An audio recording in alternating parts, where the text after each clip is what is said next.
Hello friends, welcome back to Radhika Jaiswal goes.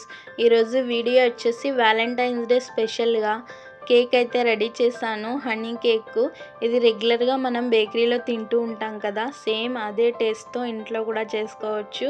చాలా అంటే చాలా బాగుండింది. మా పాప అయితే చాలా బాగా ఎంజాయ్ చేసి తినేసింది. చాలా సింపుల్ ప్రాసెస్ అండి. వంట రాని వాళ్ళు కూడా ఈజీగా చేసుకోవచ్చు. ఇప్పుడు ఎలా తయారు చేసుకోవాలో చూసేద్దాం.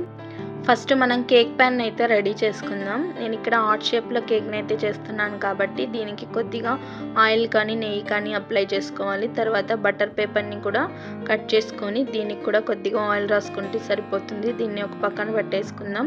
ఇప్పుడు స్టవ్ ఆన్ చేసుకొని నేను కుక్కర్లో అయితే బేక్ చేస్తున్నాను.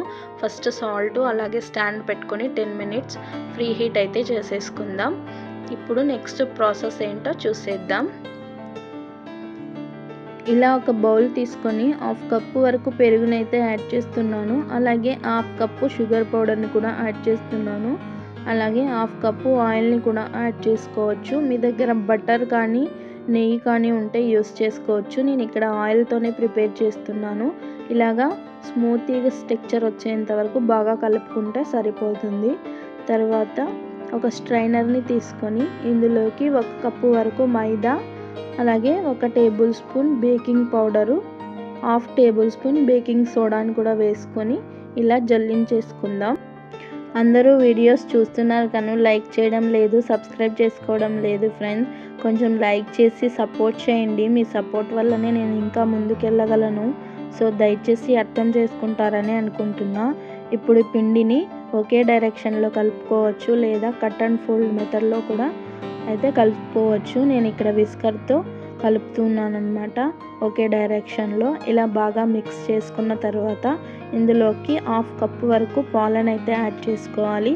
పాలని కొద్దిగా యాడ్ చేసుకుంటే సరిపోతుంది. ఇలా కొద్దిగా యాడ్ చేసుకొని ఒకసారి కలుపుకోవాలి. కన్సిస్టెన్సీ అనేది అడ్జస్ట్ చేసుకోవాలి. తర్వాత ఇంకా కొద్దిగా పాలను అయితే యాడ్ చేసుకుందాం. ఇలా పాలని ఒకేసారి కాకుండా కొద్దిగా యాడ్ చేసుకొని పిండిని అయితే కలుపుకోవాలి. ఇప్పుడు ఇంకా కొద్దిగా పాలైతే పడతాయి. యాడ్ చేసేసి బాగా స్మూత్ టెక్స్చర్ వచ్చేంత వరకు బాగా కలిపేసుకుందాం. చూడండి, ఇలా వీడియోలో చూపించిన విధంగా బ్యాటర్ ఉంటే సరిపోతుంది. ఇప్పుడు మనం ముందుగా రెడీ చేసి పెట్టుకున్న కేక్ ప్యాన్లోకి బ్యాటర్ అంతా వేసుకోవాలి. బ్యాటర్ అనేది ఇలాగుంటే కేక్ పర్ఫెక్ట్గా వస్తుంది. సో మనం కలుపుకునేటప్పుడు కొద్దిగా జాగ్రత్త పడి పిండిని అయితే కలుపుకుంటే మనకు కేక్ అనేది పర్ఫెక్ట్గా వస్తుందన్నమాట. ఇప్పుడు ముందుగా మనం 10 minutes ఫ్రీ హీట్ పెట్టుకున్న కుక్కర్ మూత తీసుకొని ఈ కేక్ ప్యాన్ని పెట్టేసుకొని 35 minutes నుంచి 40 minutes వరకు సిమ్లోనే పెట్టుకొని ఫ్లేమ్ని కుక్ చేసుకోవాలి. ఫ్లేమ్ని హైలో పెట్టామంటే కేక్ మాడిపోతుంది. సో అందుకని సిమ్లో కానీ మీడియం ఫ్లేమ్లో పెట్టుకొని కేక్ని అయితే బేక్ చేసుకోవాలి. చూడండి, కేక్ ఇక్కడ పర్ఫెక్ట్గా బేక్ అయింది. ఇలా ఒక పుల్ల తీసుకొని గుచ్చి చూస్తే మనకు పిండి అంటుకోదు. సో అలాగైతే కేక్ పర్ఫెక్ట్గా బేక్ అయింది అని అర్థం. ఇప్పుడు దీన్ని ఒక క్లాత్ కప్పి పూర్తిగా చల్లారనివ్వాలి. పక్కన పెట్టేసుకుందాం. ఇప్పుడు షుగర్ సిరప్ని అయితే రెడీ చేసుకుందాం. ఫస్ట్ ఇలా ఒక ప్యాన్ పెట్టుకొని 2 టేబుల్ స్పూన్ వరకు షుగర్ అయితే యాడ్ చేసుకోవాలి. 1/4 కప్పు వాటర్ని యాడ్ చేసుకొని షుగర్ని కరగనివ్వాలి. తర్వాత 2 టేబుల్ స్పూన్ల హనీ వేసుకొని బాగా మిక్స్ చేసుకొని ఒక బౌల్లో తీసుకొని పక్కన పెట్టేసుకుందాం. తర్వాత మనం జామ్ రెడీ చేసుకుందాం. నేను ఇక్కడ మిక్స్డ్ ఫ్రూట్ జామ్ అయితే తీసుకున్నాను. మీరు ఏ జామ్ అయినా తీసుకోవచ్చు. దీన్ని కొద్దిగా కరిగనిస్తే సరిపోతుంది. ఇప్పుడు దీన్ని కూడా పక్కన పెట్టేసుకుందాం. ఇక్కడ కేకు నాకు పూర్తిగా చల్లారిందండి. ఇప్పుడు దీన్ని సైడ్స్ అన్నీ ఇలా చాకుతో అలా మనం లూజ్ చేసుకుంటే కేక్ అనేది ఈజీగా వచ్చేస్తుంది.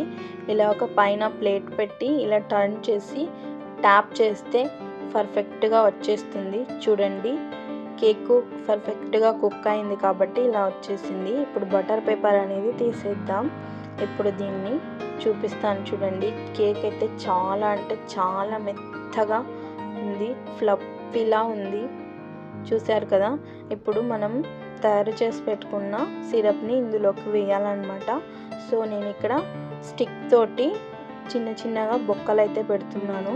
ఇలా పెట్టడం వల్ల షుగర్ సిరప్ అంతా లోపల వరకు వెళ్ళి మనకు జ్యూసీగా అనేది ఉంటుందన్నమాట. సో అన్ని సైడ్స్కి ఇలా బొక్కలు అయితే పెట్టుకోవాలి. తర్వాత షుగర్ సిరప్ని యాడ్ చేసుకొని కొద్దిగా యాడ్ చేసుకొని నింపుకోవాలన్నమాట. దీన్ని కావాలంటే మీరు కట్ చేసుకొని లోపల వరకు సిరప్ని పెట్టుకోవచ్చు. ఇలా కూడా వెళ్తుంది. సో మీకు ఇంకా కొద్దిగా జ్యూసీగా రావాలంటే అలా చేసుకోవచ్చు. ఇప్పుడు మనం ఫైనల్గా జామ్ని అయితే రెడీ చేసుకున్నాం కదా. ఈ జామ్ని ఈవెన్గా కేక్ మొత్తం ఇలా వేసుకోవాలి. పైన కొబ్బరి పొడి కూడా వేసుకోవచ్చు. నేను ఇక్కడ కొబ్బరి పొడి వేయడం మర్చిపోయానండి. తర్వాత గుర్తొచ్చింది. మా పాప అర్జెంట్ చేసేస్తుందన్నమాట. కేక్ తినాలి అనేసి. సో ఆ తొందరలో నేను మర్చిపోయి కేక్ అయితే కట్ చేసేసాను. కేక్ అయితే చాలా అంటే చాలా బాగుంది. తప్పకుండా మీరు కూడా ట్రై చేయండి. మీకు ఎలా కుదిరిందో నాకు కామెంట్ రూపంలో చెప్పండి. మీకు ఏ రెసిపీ కావాలో నాకు కామెంట్లో చేయండి. తప్పకుండా చేస్తాను. వీడియో నచ్చితే కనుక లైక్ చేసి ఛానల్ అయితే సబ్స్క్రైబ్ చేసుకోండి ఫ్రెండ్స్. అలాగే మీ ఫ్రెండ్స్ అండ్ ఫ్యామిలీకి కూడా షేర్ చేయండి. నెక్స్ట్ వీడియోలో కలుస్తాను. Bye bye.